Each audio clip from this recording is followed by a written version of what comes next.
عطا ابن ابی رباح کہتے ہیں قال علی ابن عباس، مجھ سے ابن عباس نے کہا الا اریک امرأۃ من اہل الجنہ، تجھ کو ایک جنتی عورت دکھاؤ کیا؟ ایک عورت دکھاؤں جو جنتی عورت ہے، دنیا میں بتاؤ کیا؟ قلت بلا، انہوں نے کہا آپ بتائیے۔ قال هذه المرأة السوداء، یہ دیکھ کالی عورت، یہ عورت۔ ایک روایت میں ہے کہ یعنی عطا نے کہا کہ وہ عورت یعنی کعبہ کا طواف کر رہی تھی، اس کا نام ام ظفر تھا، بخاری کی روایت میں اس کا نام کیا تھا؟ ام ظفر، اور وہ کعبہ کا طواف ہو سکتا ہے حج کے موسم میں ہو، تو کہا کہ یہ کالی عورت دیکھتا ہے، ہاں کہا کہ یہ جو عورت ہے یہ اہل جنت میں سے ہے۔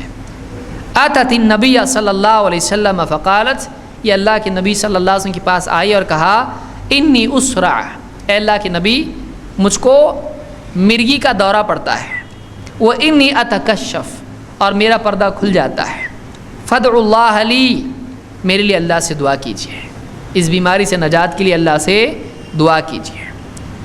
اللہ کے نبی صلی اللہ علیہ وسلم سے کہا ان شئتی صبرتی ولک الجنہ وان شئتی دعوت اللہ ان یعافیک، دیکھ اگر تو چاہے تو تو صبر کر، تیرے لیے جنت ملے گی، تجھ کو جنت ملے گی صبر کے بدلے، یعنی شفا نہیں جنت، اور اگر تو چاہے میں تیرے لیے اللہ سے دعا کرتا ہوں اور کہ اللہ تعالیٰ تجھ کو عافیت دے، تجھ کو شفا دے، دو میں سے ایک چن، شفا یا جنت۔ اس عورت نے کہا اصبر، میں صبر کروں گی، یعنی شفا نہیں چاہیے، صبر کرتی ہوں، جنت چاہیے۔ فقالت، اب اس نے یہ تو مان لیا چلو ٹھیک ہے مرگی سے شفا تو نہیں، لیکن مرگی میں دو پرابلم ہیں، ایک تو کہیں بھی گر جاتی ہوں اور اس سے کیا ہو جاتا ہے، پردے کا لحاظ نہیں رہتا ہے، میرا حجاب کھل جاتا ہے۔ فقالت انی اتکشف فادعوا اللہ لی اللہ اتکشف، اس نے کہا کہ اللہ کے رسول البتہ یہ ضرور میرے لیے دعا کیجئے کیونکہ میرا پردہ کھل جاتا ہے اس حالت میں، بیماری ٹھیک ہے رہنے دیجئے، لیکن اس بیماری میں جب دورہ پڑتا ہے تو میرا حجاب کھل جاتا ہے، کم سے کم اللہ سے اتنی دعا کیجئے کہ میرا پردہ نہ کھلے۔ تو فرماتے ہیں کہ فدعا لہا، اللہ کے نبی صلی اللہ علیہ وسلم نے اس کے لیے دعا کی کہ اللہ اس کا پردہ نہ کھلے۔ اس کو امام البخاری مسلم دونوں نے روایت کیا ہے۔ دیکھیے وہ عورت اس پر تو راضی ہو گئی کہ ٹھیک ہے میرے لیے شفا کی دعا مت کرو، جنت چاہیے، لیکن وہ اس پر راضی نہیں ہوئی کہ اس حال میں میرا پردہ کھلے۔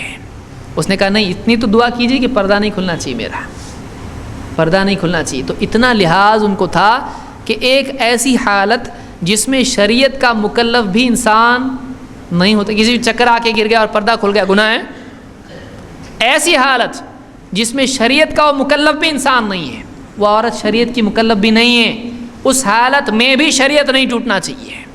کیا جذبہ ہوگا آپ سوچئے، اس حالت میں بھی میری زینت، میرا جو ہے جسم پرائے مردوں کہیں بھی ہو سکتا ہے، بازار میں ہو سکتا ہے، راستے پہ کہیں بھی ہو سکتا ہے، رشتہ داروں کے بیچ میں، اجنبیوں کے بیچ میں ہو سکتا ہے، اس حالت میں بھی میری زینت لوگوں کے سامنے نہیں ظاہر ہونا چاہیے۔ اتنی دعا اللہ سے کیجیے آپ کہ میرا پردہ نہیں کھلنا چاہیے۔ یہ اس زمانے کی عورتیں ہیں، اس کو بخاری مسلم نے روایت کیا ہے۔